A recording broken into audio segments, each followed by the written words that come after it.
नमस्कार दोस्तों, मानपूर्णा चैनल में आप सभी का स्वागत है। जैसा कि आप सभी जानते हैं, मास के बाद फाल्गुन मास आता है। यह हिंदू कैलेंडर का सबसे आखिरी महीना माना जाता है। जो कृष्ण पक्ष में आने वाली फाल्गुन मास की चतुर्थी को यह व्रत किया जाता है, जिसमें गणेश जी की पूजा की जाती है। इसे संकटी चतुर्थी भी कहा जाता है। गणेश जी की पूजा सभी विघ्नों को दूर करने के लिए की जाती है। जो भी व्यक्ति गणेश जी की पूजा करता है, उसके जीवन के सभी विघ्न बाधाएं दूर हो जाती हैं और उसका जीवन सुखमय हो जाता है। इसको करने से व्यक्ति को मोक्ष की प्राप्ति होती है और जीवन में आनंद भर जाता है।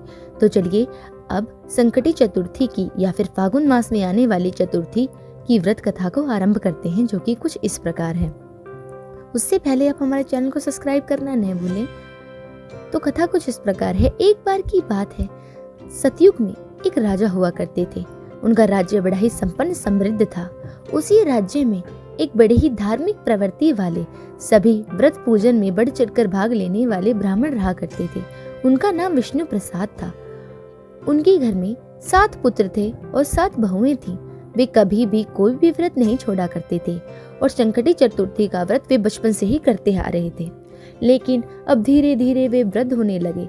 अब वे कोई भी व्रत करने में असमर्थ थे। तो उन्होंने सोचा कि मैं अपने पुत्रों और बहुओं से इस व्रत को करने के लिए कहूँगा। तो उन्होंने सबको इकट्ठा किया और उन्हें समझाया कि तुम्हें संकटी चतुर्थी का व्रत करना चाहिए।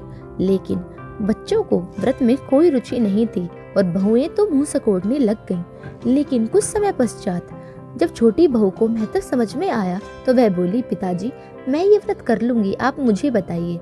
तो वृद्ध व्यक्ति बड़ा प्रसन्न हुआ, क्योंकि वह चाहता था कि उसके पुत्र उसके बाद यह व्रत हमेशा करते रहें।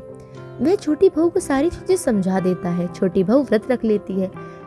अब दिन ढलता है और रात हो जाती है। लेकिन ब्राह्मण की तबीयत बहुत ज्यादा खराब हो जाती है।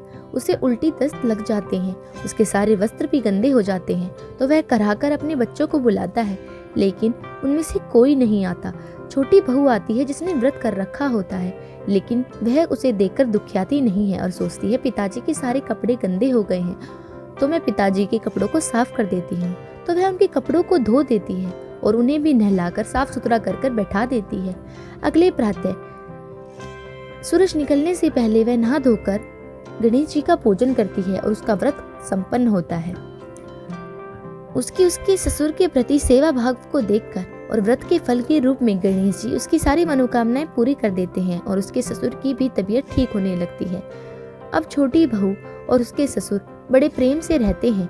छोटी बहू का पति दिन दिन रात चौगुनी तरक्की करने लगता है और वह अपनी पुत्री और पुत्र के साथ बड़े प्रेम से रहने लगता है। एक समय आता है जब ब्राह्मण की मृत्यु हो जाती है और उसे स्वर्ग की प्राप्ति होती है, लेकिन बहू व्रत करना नहीं छोड़ती।